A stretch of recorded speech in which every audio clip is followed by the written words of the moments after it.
Hey friends, Allison again, dropping in to share with you a new page in my October daily album. This is day 1.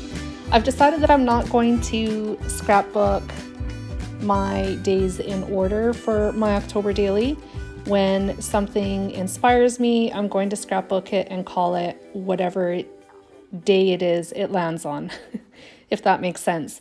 When I get around to my usual chronological scrapbooking, the 12 by 12 size that I normally do, then I will do it in chronological order. But if one of the pictures that I took in the month of October for my October daily inspires me, I'm going to scrapbook it.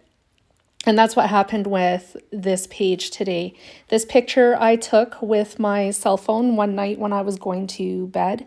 The moon was incredibly bright. It was the night before full moon, and I've never seen it that bright. It looks like it could be daytime, even though it's a black and white photo, but it's not. I took it late in the evening, like 9-10 o'clock, when I was headed to bed. And it's such a cool picture, so I decided to scrapbook it. So the prompt that I used for this spread in my October daily is moon.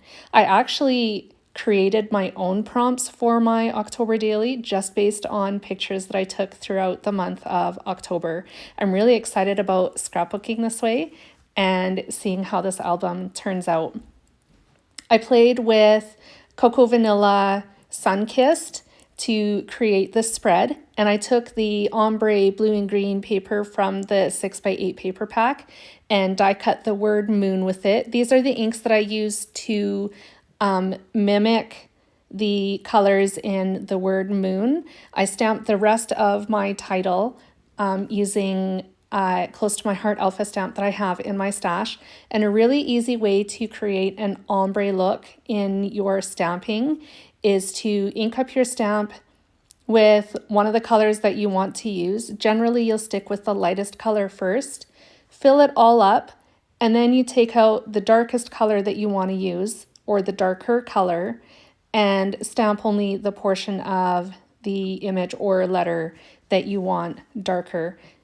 The reason you do it that way is so that you don't contaminate your ink pads, especially if you stamp with the darker color first and then try doing the lighter color. The darker color will end up in your ink pad, and that's not ideal.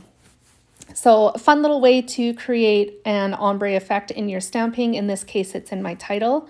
So I die cut the word moon and then stamped the rest of the title, which is By the Light of the Moon. That's the full title. I'm using some ephemera from the Sunkissed collection, those 2 large clouds. I die cut the moon from another piece of paper from the 6x8 paper pad from Sunkissed.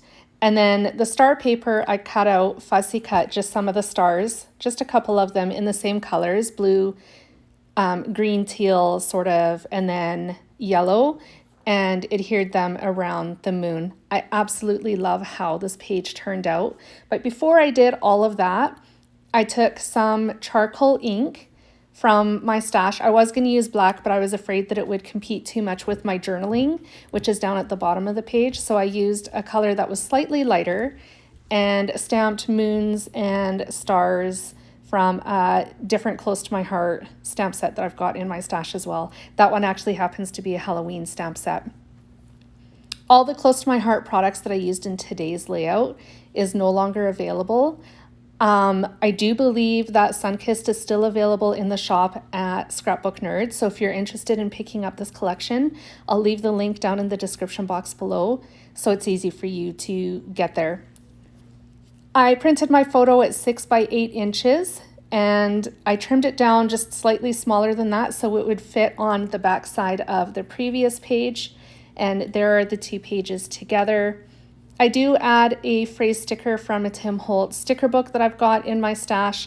And then you saw me just a moment ago add the number 1 from that Pretty Little Studio number sticker sheet that I have as well. I'm thinking of using up all of these numbers in this album. I may change my mind as things go, but you never know. That's the plan at this moment, at this time. And yeah, that's it. I hope this page inspired you. I hope you enjoyed my video today. It was another really quick one, a little bit quicker than the last couple videos that I put together, but so much fun to make. If you enjoyed my video, please give me a thumbs up and a like. If you're new to my channel, I'm sending you out a warm welcome. I'm so glad that you're here. I do have close-ups coming up, so feel free to stick around for those. And if you'd like to see more videos like this, make sure you hit the subscribe button and the little bell so you're notified every time I post a new video. Happy Sunday, friends. I hope you have a fantastic week wherever you are, and I'll be back again soon with more creative inspiration. Bye, friends.